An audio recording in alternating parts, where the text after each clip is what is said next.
What up, nation?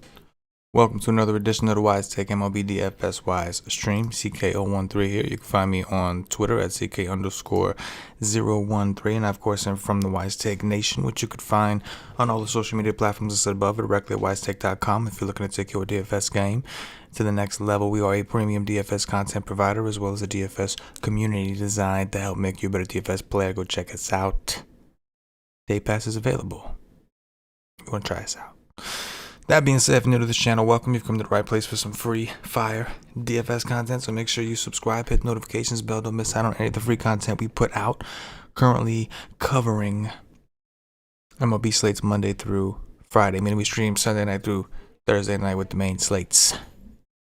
No reason to miss it. Football around the corner, we'll be covering that as well. Very excited. NBA is going to kick back up before you know it. We'll be covering that as well, so a lot of good things ahead, but I am enjoying me some baseball season, even though I haven't been exactly on the hot streak. Pat Bush, what's going on, bro? Pat Bush says, what's up, CK? How's your night going? That Yankee pitcher was a very good play. Yeah, I'm glad I added him to the article when I saw it was him. I popped into the Slack and tried to let some of you know, those of you who are subscribed to WiseTake.com and are in this Slack. Unfortunately, I was really high on Luis Patino, so he kind of ruined my Yankees team. That was one of the things I talked about in the article. I thought maybe their ownership wouldn't be as high as it should be. One, because the slate was massive, and two, because they had busted so hard the night before on a smaller slate.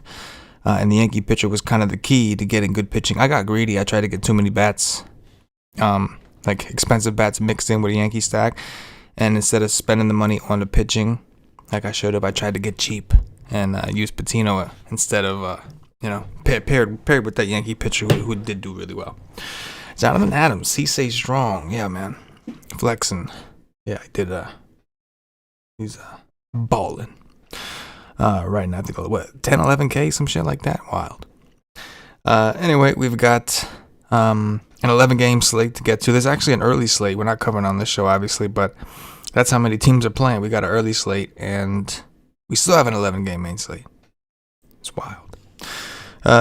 Anyway, we'll go ahead and jump in with top pitchers. To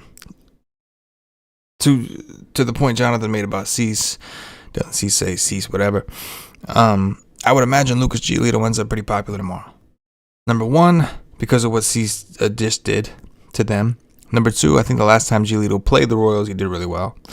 So expect him to be your SP1 chalk for cash games, tournaments, all that good shit. And for good reason. I got no arguments against that other than the park is small, right? Jameson Taillon. This dude does not belong up here in terms of price. I know he's been consistent. He's been playing well. He does not belong. He's not a 10-2 pitcher against anyone, especially in Yankee Stadium. But it is Baltimore, so, he's there. Kevin Gausman, really strong numbers.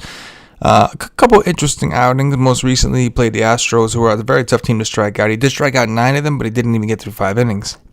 He'll find himself in a much more friendly matchup here against Arizona.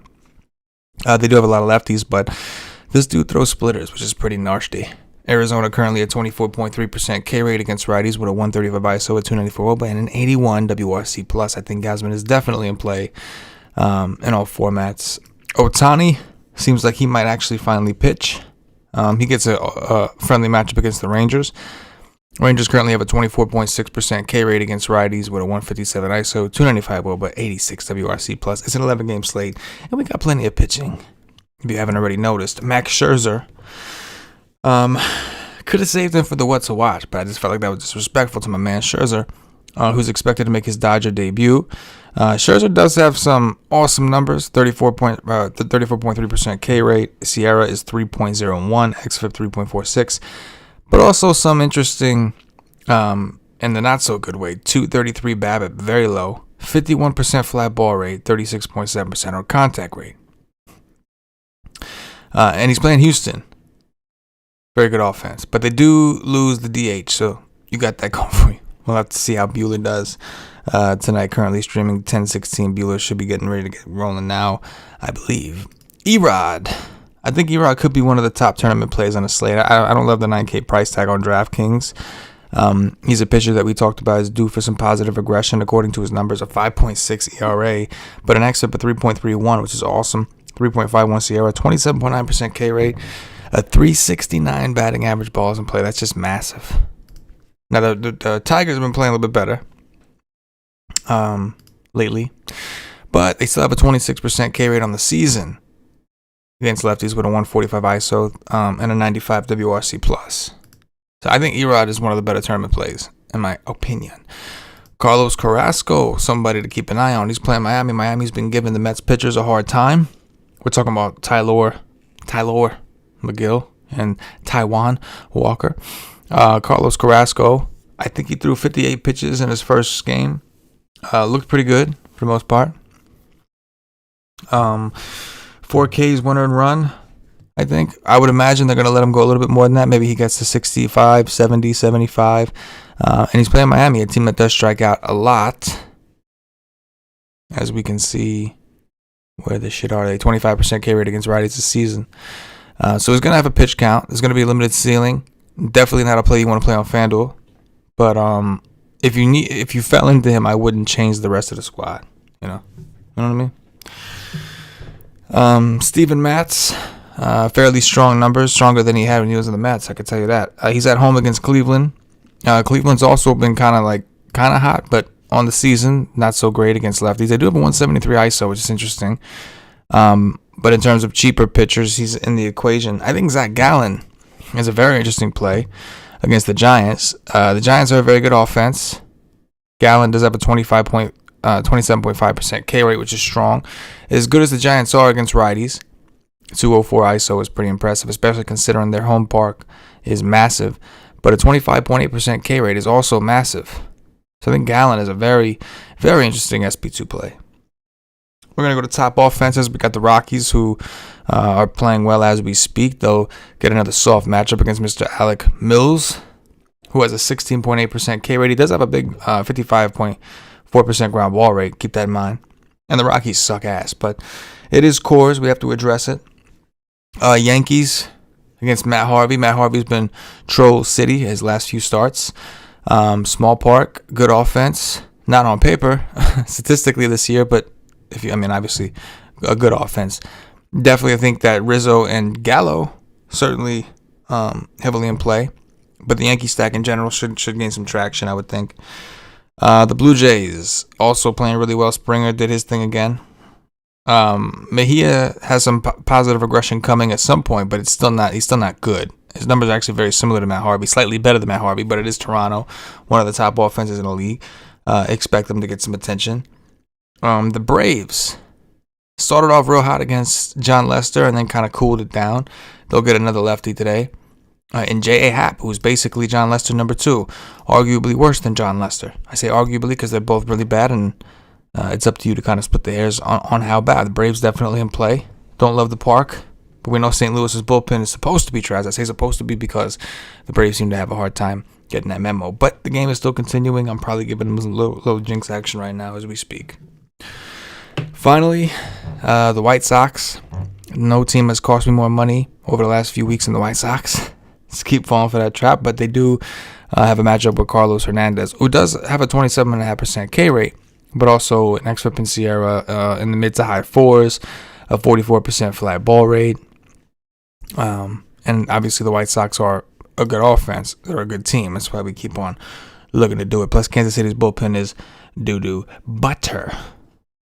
And those are the offenses that stood out. Are those the only offenses that stood out? It's an 11-game slate. No. Right? There's more we can get into game theory. I'll try to slim things down and highlight my favorites in the article, the Core Plays article I write at WiseTake.com. Quick plug. But this is the first look show, so we're going to move on to things to watch. The Nationals are not a good offense right now. They got rid of Trey Turner, Josh Harrison. They got a bunch of guys that a lot of people haven't heard of, aside from Juan Soto, who's a beast. But they play Chase Anderson, who was god-awful before. I mean, he's been bad for a little while. Except in Sierra, this guy literally left off with the worst numbers on the slate. Worse than J.A. Happ, which should be something to be discussed. 17% K rate. Curious what one's out there. Dodgers are going to be very low owned against Jake Odorizzi, who I don't think is anything special, and has always been a fly ball pitcher. He's always been an extreme fly ball guy. And the Dodgers are going to be low owned at home. I think that's an interesting spot, right? Something to keep an eye on. And the Cubs against John Gray. So the Cubs, similar situation, got rid of Rizzo, Bryant, and Javi Baez, arguably the 3 best hitters. John Gray is not as good as he once was, but he does have a 50% ground ball rate this season, and obviously he's accustomed to pitching in the core. So another one, you're just kind of like looking to see like what wins out. What wins out? Dong watching, we're out of here. I'm going Yoan Moncada, number 1. Why not a White Sox? Why not a White Sox? Moncada definitely much better against righties and lefties. He's a switch hitter, but his numbers wouldn't tell you that. Joey Gallo, number 2. I think Joey Gallo hits his dong here. And then we'll go Charlie Blackman, some Coors action, man. Charlie Blackman, time to wake up. Alec Mills is the good opponent to do it against. Pat Bush says every time I play the Dodgers, they suck, and when I fade them, they go off. That's just, man, that's how it is, man. Everybody's got teams like that, man. Everybody's got teams like that. Matter of fact, those of you that are watching or listening after the fact, leave in the comments, who's that team for you? Who's that team that when you play them, they suck, and when you don't play them, they go off every time? I want to know. Anyway, that's gonna do it for us. Try to make it quick for y'all to give y'all enough time to do what you got to do throughout the day. I get a little bit of information.